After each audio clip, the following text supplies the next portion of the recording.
आज की क्लास में हम बीएमएस थर्ड फेज का फिफ्थ चैप्टर और फोर्थ टॉपिक पढ़ेंगे। Cohort study. कोहोर्ट का मतलब होता है ग्रुप ऑफ पीपुल्स। जो हम स्टडी करने वाले हैं, ग्रुप ऑफ इंडिविजुअल्स, एक ऐसा ग्रुप जिसको हम अध्ययन करने वाले हैं, जिसके इंफॉर्मेशन हम लेने वाले हैं।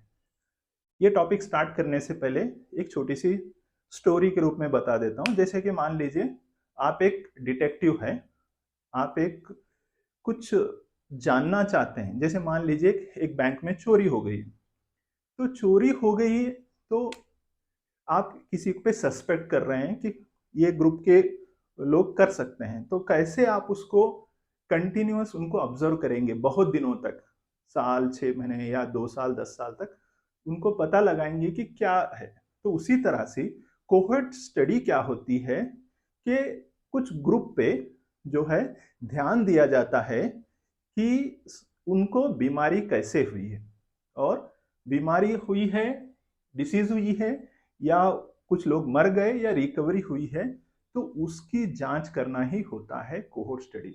मतलब एक दो ग्रुप्स पे निगाह रखा जाता है। एक तो जो है जो किसी खास जो एक्सपोजर है, जो जो एक्सपोजर नहीं है। इन दोनों ग्रुपों को कंपेयर करने के बाद में एक्सपोजर ग्रुप में क्या क्या आउटकम आया है कंपेरेटिवली नॉन एक्सपोजर ग्रुप में, उसका स्टडी ही कोहोर्ट स्टडी होता है। चलिए हम जानते हैं कि पहले कोहोर्ट स्टडी का डेफिनेशन क्या है, परिभाषा क्या है। कोहोर्ट स्टडी एक ऑब्जर्वेशनल स्टडी होती है।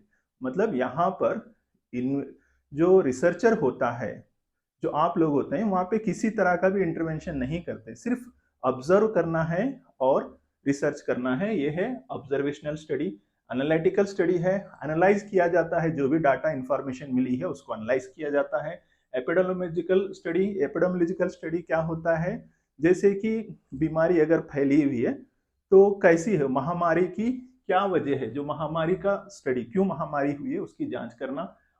कुछ ग्रुपों में, where group of individual sharing common characters, ऐसे ग्रुप्स, जैसे कुछ इलाकों में कुछ किसी को बीमारी फैली है तो क्यों फैली है, ये होता है शेयरिंग ग्रुप्स में। फॉलोड ओवर टाइम, मतलब इसको बहुत सालों तक ध्यान दिया जाता है, चाहे वो 1 साल हो जाए, 10 साल हो जाए, 20 साल हो जाए, तो ओवर टाइम।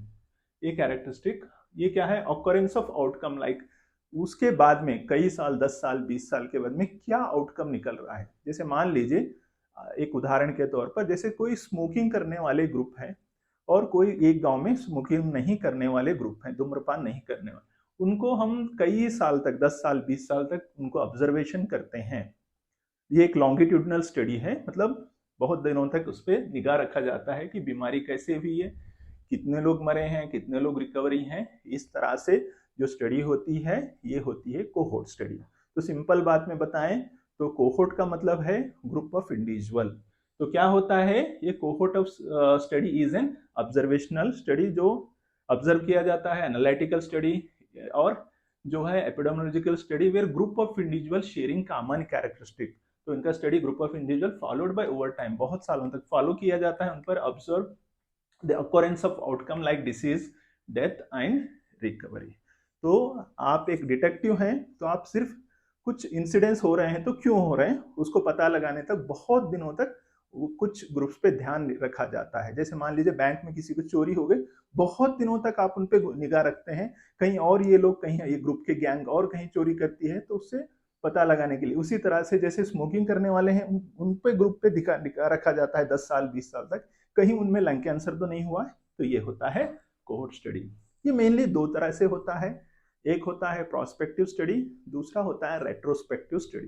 तो प्रोस्पेक्टिव स्टडी उसे कहा जाता है जो फ्यूचर में, मतलब आगे होने वाले इंसिडेंट्स को देखा जाता है। जैसे मान लीजिए आपको किसी पे कुछ जांच करना है, तो आज का दिन पहला है, यहां से लेकर कई सालों तक, 10 साल 20 साल तक अगर आप उसके बारे में जांच कर रहे हैं, उसके अध्ययन कर रहे हैं, तो उसको प्रोस्पेक्टिव स्टडी कहते हैं। जैसे participants are followed from present into future, आज के दिन से फ्यूचर में हम उसको कंटिन्यूअस निगाह रखेंगे, उनकी हर एक चीज को ध्यान रखेंगे। ये होता है प्रोस्पेक्टिव स्टडी। रेट्रोस्पेक्टिव स्टडी क्या होती है, जैसे मान लीजिए ये पुराना पास्ट हिस्ट्री निकाली जाती है। जैसे आपके पास एक कोई पेशेंट आया है, जैसे मान लीजिए सेम उदाहरण लेते हैं, जैसे बैंक की चोरी हो गई, आप एक डिटेक्टिव है, तो आप डिटेक्टिव ये पता लगाते हैं कि कितने लोग इन रिसेंटली आए थे, कहाँ कहाँ पे हुआ था, उनका मोबाइल लोकेशन कैसे ट्रैक हो रहा है, हर चीज को जैसे पास्ट में पुरानी चीज जानते हैं। जैसे मान लीजिए कि ये कोहोर्ट स्टडी रेट्रोस्पेक्टिव स्टडी है, तो ये रेट्रोस का मतलब पुरानी चीजें, ओल्ड हिस्ट्री जानते हैं यहाँ पर। तो हिस्ट्री में हम ये पता लगाते हैं कि एक्सपोजर, तो हम इसमें ये देखते हैं, जैसे कि मान लीजिए आपके पास आज एक कैंसर का पेशेंट आया है, तो उसकी हिस्ट्री जानते हैं, क्या वो स्मोकिंग करता था, उसके साथ या उसके आसपास कोई केमिकल इंडस्ट्रीज थी, क्या एक्सपोजर हुआ है, वो पुरानी मेडिकल रिकॉर्ड्स के हिसाब से या उसके सराउंडिंग जो जो भी रिकॉर्ड्स मिलते हैं उनकी हिस्ट्री चेक किया जाता है, पास्ट इवेंट्स को चेक किया जाता है। इसको बोलते हैं रेट्रोस्पेक्टिव स्टडी। तो सिंपल बात में कोहोर्ट स्टडी दो तरह की होती है। एक को कहते हैं हम प्रोस्पेक्टिव स्टडी, जो होती है आज के दिन से भविष्य के तक उसको फॉलो करना है, और रेट्रोस्पेक्टिव मतलब जो बीमारी हो गई है उसको पास्ट देखते हैं, जैसे हिंदी में कहते हैं अनुमान लगाना। तो जैसे पूर्ववत शेषवत जिस तरह के अनुमान होते हैं उस तरह से लगाना ही ये रेट्रोस्पेक्टिव स्टडी है। तो क्या होता है retrospective, both exposure and outcome have already occurred, जो पहले हुआ है at the time of studying beings, तो ये होता है रेट्रोस्पेक्टिव स्टडी। तो अब स्टडी कैसे करते हैं हम, जब भी किसी ने आपको एज ए रिसर्चर, किसी ने आपके प्रोफेसर ने बोला है कि आपको रिसर्च करना है, तो आप किस स्टेप से आपको कोहोर्ट स्टडी करना है, क्योंकि लॉन्गिट्यूडनल्स बहुत लॉन्ग समय तक करना है, तो किस स्टेप से करना है। पहला सिलेक्शन, पहली चीज है सिलेक्शन ऑफ स्टडी पॉपुलेशन, आपको सेलेक्ट करना है ग्रुप। तो जैसे मान लीजिए एक कैंसर के बारे में आप सर्च कर रहे हैं, तो आपको ग्रुप बनाना है लंग कैंसर के बारे में, तो इतने लोग आप सेलेक्ट करेंगे स्मोकिंग करने वाले और उन्हीं के साथ नहीं करने वाले। तो इस तरह से पहले सेलेक्ट करना पड़ेगा किस ग्रुप में कौन सा इन्वॉल्व होगा। Group of study population, expose non expose, दो तरह के ग्रुप बनाने पड़ेंगे, जिसको एक्सपोजर हुआ है, जिसको एक्सपोजर नहीं हुआ है। दूसरा असेसमेंट ऑफ एक्सपोजर स्टेटस, तो आपको ये पता लगाना चाहिए कि यहाँ पे असेस करना है, जैसे पेशेंट्स को इंडिविजुअली पूछना है कि आप स्मोकिंग करते हैं नहीं करते हैं, मतलब उनका पूरा डाटा ये असेस करना है, ये मालूमात करना है एक्सपोजर का, उनका स्टेटस क्या है। तीसरा होता है फॉलो अप ओवर टाइम, जैसे मैंने अभी बताया 1 साल 10 साल जितना भी आपके टाइम पीरियड के अंदर क्या होता है, तो फॉलो अप करना है ओवर लॉन्ग पीरियड। चौथा होता है ऑब्जर्वेशन ऑफ आउटकम।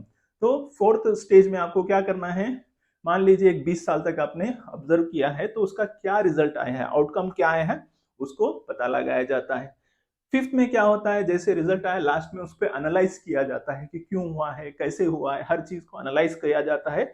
और comparison of outcome incidents between two groups, तो दोनों ग्रुप्स को हम कंपैरिजन किया जाता है। जैसे मान लीजिए अभी मैंने बताया कि दो ग्रुप्स हम लेते हैं, कि एक में जो है स्मोकिंग ग्रुप, दूसरे में स्मोकिंग, तो हम ये लगाते हैं लंग कैंसर में, जैसे स्मोकिंग ग्रुप में कितने लोगों को कैंसर हुआ कंपेरेटिवली नॉन स्मोकिंग ग्रुप में लंग कैंसर, तो इस तरह से हम कंपेयर एनालिसिस किया जाता है और कंपैरिजन किया जाता है।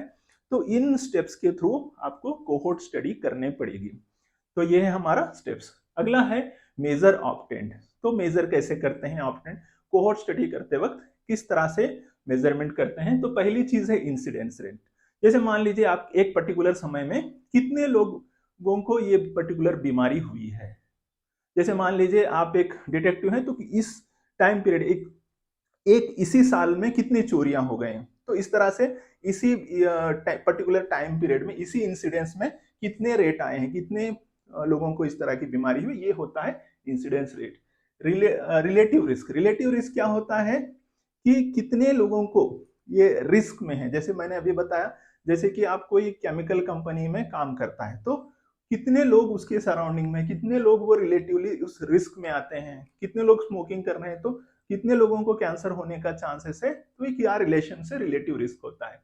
ये नेक्स्ट होता है एट्रीब्यूट रिस्क। तो एट्रीब्यूट रिस्क क्या होता है, जैसे स्मोकिंग करना है कारण है, तो उसी के वजह से जो होता है कि कैंसर होता है, तो ऐसे कौन से लोग हैं, तो वो होते हैं एट्रीब्यूट रिस्क। तो मतलब उन्हीं को चांसेस कितना है जो लंग कैंसर होना है, ये होता है एट्रीब्यूट रिस्क।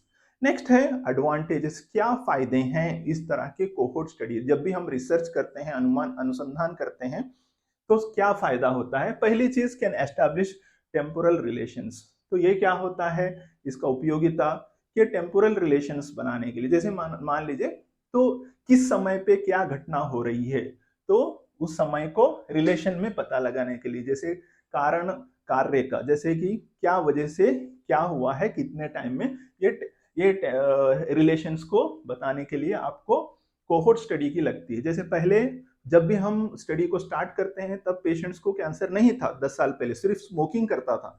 10 साल के बाद में या 20 साल के बाद में उसको कैंसर हुआ है, तो हम ये लगाते हैं कि एस्टैब्लिश करना कि हाँ उस टाइम नहीं था, ये करने के वजह से, इसी कारण से इसको ये हुआ है, तो यही कारण है, इसका कार्य है। तो इस तरह से टेम्पोरल रिलेशन बताते हैं।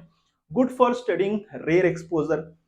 तो ये क्या होता है, जब भी हम रेयर एक्सपोजर, जैसे कुछ ग्रुप्स में कुछ ही लोगों को एक्सपोजर होता है, जैसे कुछ लोग ही केमिकल कंपनी में काम करते हैं, कुछ ही लोग ही ऐसे होते हैं, तो उनमें जो आसानी से, क्योंकि हम हर चीज को नहीं कर सकते, तो क्या होता है आसानी से हम स्टडी कर सकते हैं रेयर एक्सपोजर जो उस घटना के ये होते हैं। नेक्स्ट है can study multiple outcome for single exposure. हम जैसे मैंने बताया सिर्फ हम 10 साल में हम सिर्फ लंग कैंसर ही नहीं एसेस करेंगे, हो सकता है कि 10 साल पहले उसको हार्ट की कोई प्रॉब्लम नहीं थी, अभी उसको हार्ट का प्रॉब्लम आया, तो हम ये जांच करते हैं कि 10 साल पहले उसकी बीपी नॉर्मल थी, डायबिटीज नहीं था, तो 10 साल तक आते रहते क्या क्या चेंजेस हैं। तो मल्टीपल टास्क आप एक साथ कर सकते हैं, जैसे कि स्ट्रोक हुआ है पेशेंट्स को, या और कोई भी 10-12 जो भी बीमारी हैं, सभी को हम मल्टीपल चीज कर सकते हैं। जैसे can study multiple outcome for a single exposure, तो आप सिंगली इसमें मल्टीपल चीज पता कर सकते हैं।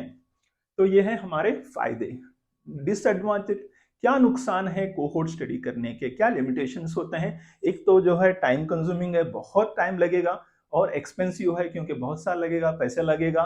Loss of follow up can affect validity. तो इसमें क्या होता है, जो आप 10 साल फॉलो करने वाले, हो सकता है कि वो लोग अपना एरिया छोड़ के चले जाएं, हो सकता है अपना मोबाइल स्विच ऑफ कर लें, हो सकता है किसी लोगों की डेथ हो गई है, कुछ भी हो सकता है, तो बहुत साल तक फॉलो करना उतना आसान नहीं है। तो disadvantage loss of follow up can affect validity. And third one, not suitable for rare diseases. मान लीजिए किसी एक गांव में, पूरे गांव में एक को कैंसर है, तो ऐसे आपको 1000 ढूंढना है, तो रेयर कैंसर ढूंढना बहुत मुश्किल होता है, तो not suitable for rare disease. तो रेयर डिसीज को ढूंढकर उनको सबको ग्रुप बनाना ये बहुत थोड़ा मुश्किल होता है, इसलिए इसका डिसएडवांटेजेस होता है। नेक्स्ट है एग्जाम्पल, उदाहरण के तौर पर ले लेते हैं, जैसे कोहोर्ट ऑफ स्मोकर। कोहोर्ट मतलब जैसे मैंने अभी बताया, कोहोर्ट मतलब ग्रुप ऑफ पीपुल्स और group of the participant in that we can study, तो ये कोहोर्ट होता है। Cohort of smoker and non smoker followed for 10 years, तो 10 ईयर तक हम मान लीजिए उदाहरण के तौर पर 10 साल तक, तो कंपेयर करते हैं हम 10 साल तक कोहोर्ट को, स्मोकर और नॉन स्मोकर को, compare incidence of lung cancer. Lung cancer कैसे हुआ है, कितने लोगों को हुआ है, क्या है, ये सभी को हम जो उसको असेस करके उसको एनालिसिस करते हैं। ये है कोहोर्ट स्टडी। अगर आपको अच्छा लगा तो लाइक करिए, शेयर करिए, सब्सक्राइब करिए। Thank you.